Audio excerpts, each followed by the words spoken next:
Hello everybody, thank you for coming along. Welcome to the channel. I see a lot of talk online and in forums, and people are asking what seeds should I be saving for a SHTF event? And my answer is the seeds that you're growing right now. I'm getting my garden started now. I've got potatoes out, I've got cabbage out, onions out, I've got tomato plants started, cucumber plants started. I've been putting out strawberries and blackberry bushes, and I've got some grapevines to put out. I've planted some raspberry bushes. I'll kind of show you some pictures of those, of what I've did down there. It's one reason I ain't been putting out no videos. As Barry Independent says, do the things, and I've been very busy doing the things. I really highly encourage everybody to get your garden started now. I just keep getting this bad feeling that we're going to need everything that we can grow and put away, because I think some really hard times are coming and people just don't really realize that. I also encourage you to start growing seeds. Start your plants early, start them from seeds. Learn how to do that now, because what are you going to do later on if something does happen and you can't go to the big box store or to the farm store and purchase your plants? And not only do you need to know how to do that, but it's a huge money saver, because they're charging like $4.95, $3.95, $3.98 for a single plant. And you can buy a whole pack of seeds for less than that and start them yourself. And that's a skill that I think you really need to learn now, because it's definitely going to help you in the future. Stick around and I'll show you some pictures of the garden, show you some video from the garden, and show you some videos of me working on the plants that I've got started now, and give you some suggestions on those as well.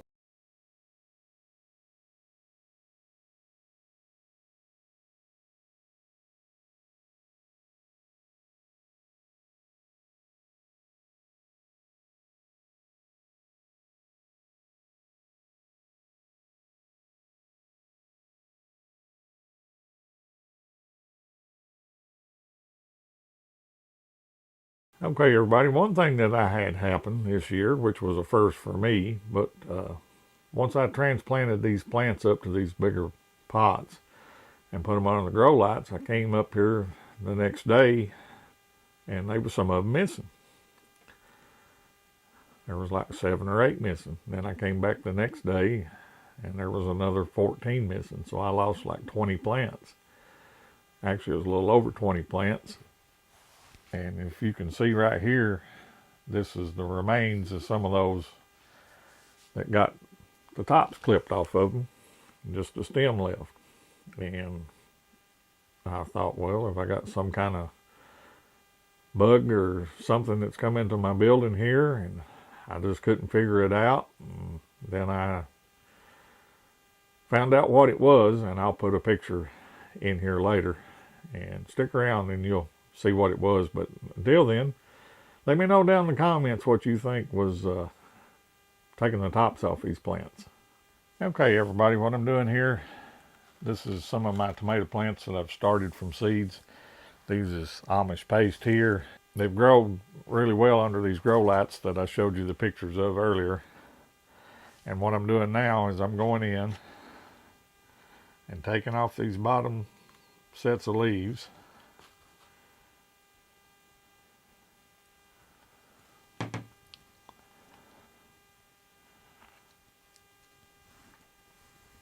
And what I'm going to do is I'm going to add some more of the Pro Mix up as high as I can get it in these pots. And with tomato plants, anywhere you see them little hairs at the bottom, those will turn into roots. So I'm going to encourage these to develop even more roots than what they have now, so that when we plant them, they'll be a good, strong, sturdy plant. And even then, when I do put these in the garden here in a few weeks,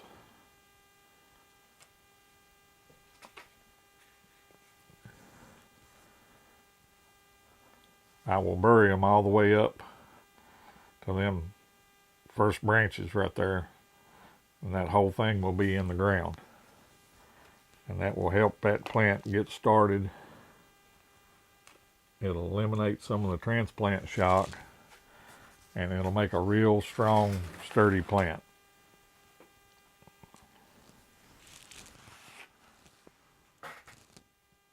Like I said, I just add some of the Pro Mix.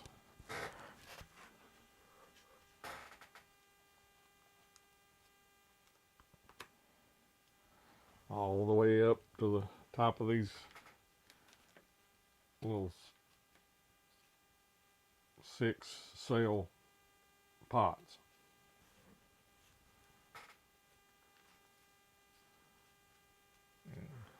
That should be enough for you to get the idea. I've got 3 trays of 36 plants to do this way, and then I've got some cucumber plants I'm going to be transplanting into these larger cells. I'll show you that when we get to it. Okay, this is the Pro Mix potting mix that I use when I upplant my seed starts. I use the seed start mix to get them started. Then once they get big enough and they need to go into a bigger pot, then I use this Pro Mix moisture potting mix. And what I do is I transfer some of it to a bucket and I pre-moisten it. I don't make it real soaking wet mud or nothing, but just add a little water to it and then mix it up good, just so that it's kind of damp.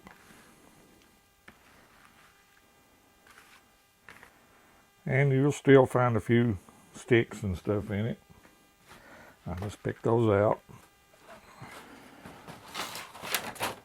And I've got these 6-cell plant trays. You can get these off Amazon. They come in packs of 50. I try to keep enough of these on hand for what I think I would anticipate needing for 3 years. And that way, if something does happen, I've got the trays and the starting trays so that I don't have to worry about trying to find some if they're not available. Then what I do is I just fill these with the potting mix. It's kind of a messy job, so don't do it in your wife's kitchen or you'll be in trouble.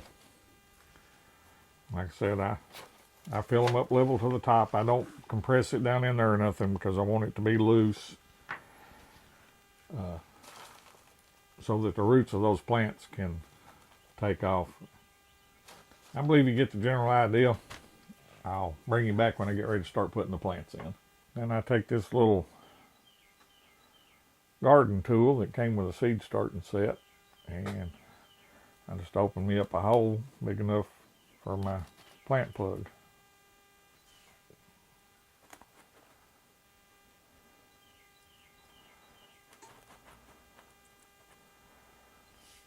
I'll bring you back when we're ready to start putting the plants in. Okay, what I've got here is a 36-cell seed tray that I started cucumber plants from seeds in.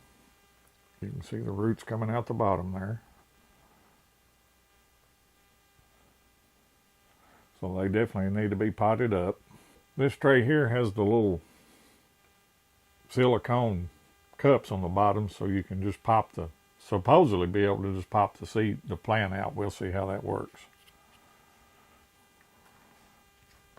As you can see, they just popped right out and got the plug.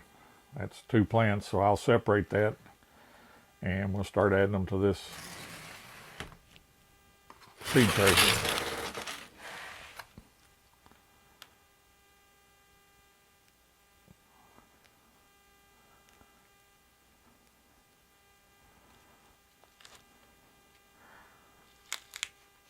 I put them down in that hole, press them down pretty good, just like if I was putting them out in the garden.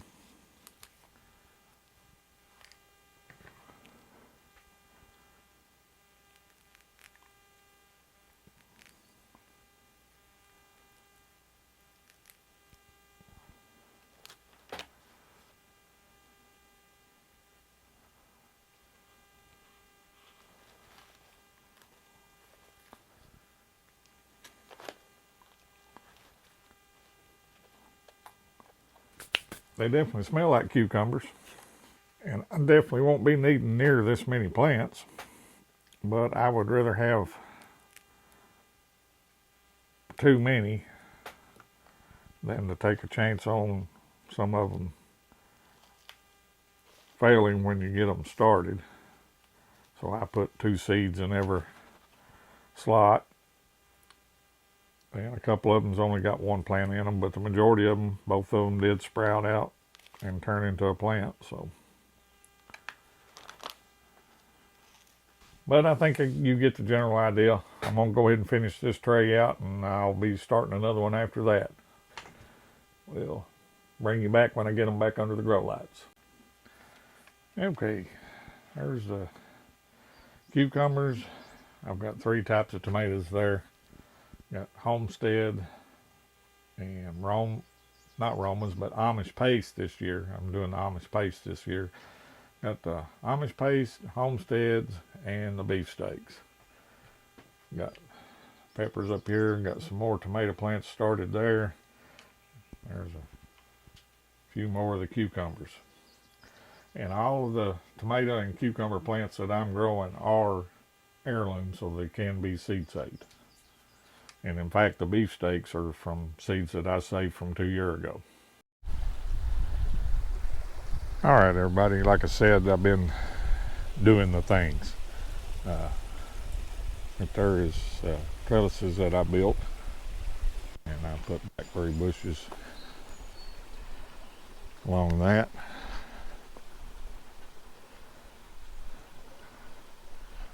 And here I put some raspberry bushes, built 2 more trellises.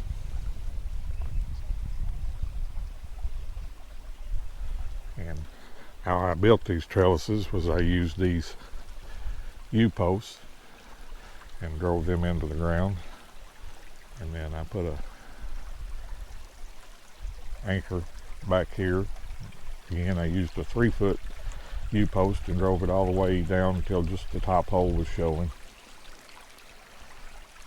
Tied that off with 1/8-inch steel cable and turnbuckles, and then I added the steel cables across using the holes in the U-posts for the turnbuckles and with eye bolts.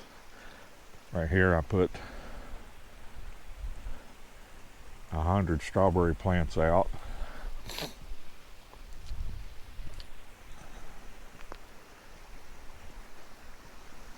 And I've been mulching in between the rows. I ran out of mulch. I got to go get some to finish mulching this last part here. Okay, this is where I plant my tomato plants. I use that weed barrier land fabric to help control the weeds. I use these T-posts with these wire cages to give them support. I've got enough area here that I generally put out 40 tomato plants every year.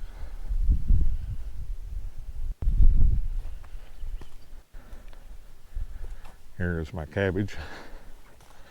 I started these from seeds. I'll try to put a link into that video so you can see how I done that. They turned out real good so far. And I've got onion sets in here. And this area right here is where I put pepper plants out. I put about 9 bell pepper plants in usually. This is where I got my potatoes at, one of them anyway. I put 50 pounds of Kennebec seed potatoes in here. And I use these T-posts with sprinkler heads on them to water when it's dry. This area here I'm going to be putting in hopefully beets and turnips today. That area right back there will be 2 rows of Kentucky Wonder bush beans, and directly behind that I'm going to develop that area for some sweet potatoes.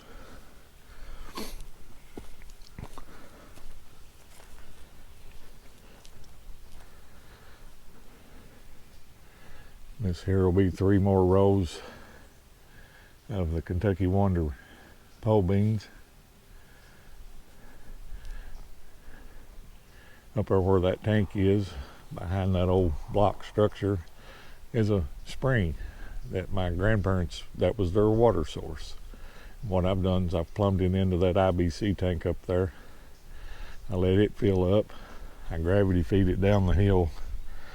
And right here I've got a manifold system set up.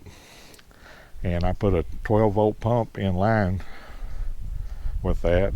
And I pressurize that manifold. And I can feed water to an individual sprinkler one at a time and water the garden when it's dry.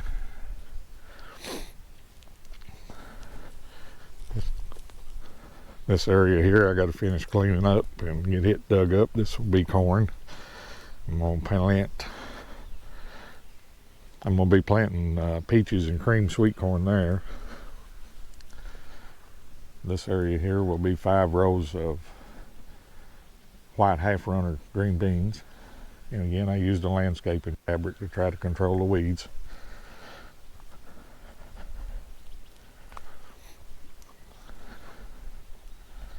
This here will be cucumbers. I grow them up, train them up this fence.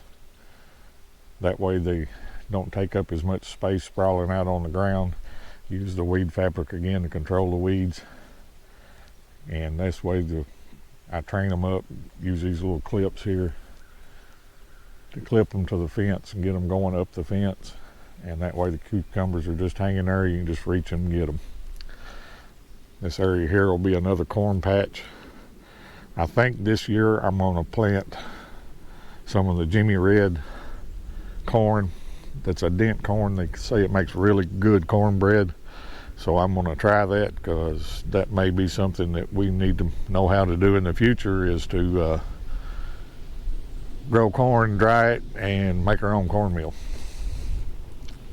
And here's another patch of potatoes. These are red Pontiacs. I put out about 30 pounds of the red Pontiacs through here. Still got to get these fence posts up with my strings that I use to try to keep my rows straight and the spacing right, so that I can get in and work in between the rows and heal up those potatoes when it gets time.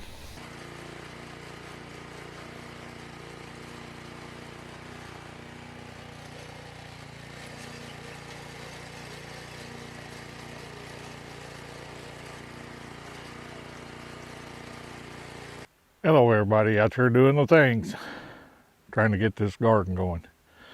A lot of people think that they've got their little survival seed vault, or they've got a few seeds put away, and if something happens, I'm just going to go out and dig up the ground and start a garden.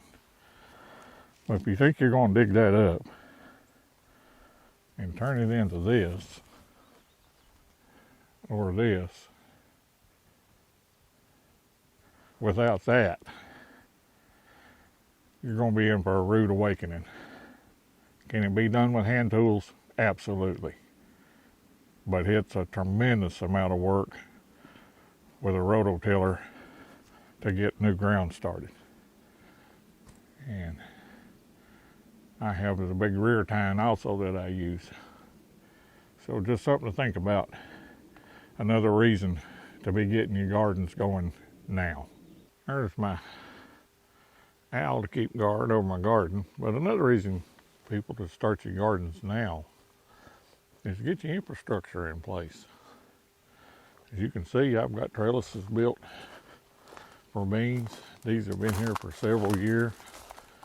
I can use them over and over again. And these T-posts and cable and netting. And orange netting is that construction barrier. Works real good for beans or peas. But this stuff's readily available at the moment. But it might not be readily available later on. So get your infrastructure in place also. Okay, everybody, I really appreciate you watching. And like I said, I would tell you what was stealing my tomato plants ended up being a mouse. I'll put a picture here. I caught that one and plus another one the same night. And after I got rid of them, didn't have any more trouble with tomato plants disappearing. Never would have thought that that would have been a mouse, and no idea why they would even be in this building, as there's nothing here for them to eat until I started putting plants in here anyway. Well, like I said, I really appreciate you watching. Please like, comment, subscribe, and share this video with somebody if you think it'll be helpful. Prepare today for what may happen tomorrow, and I will see you on the next video.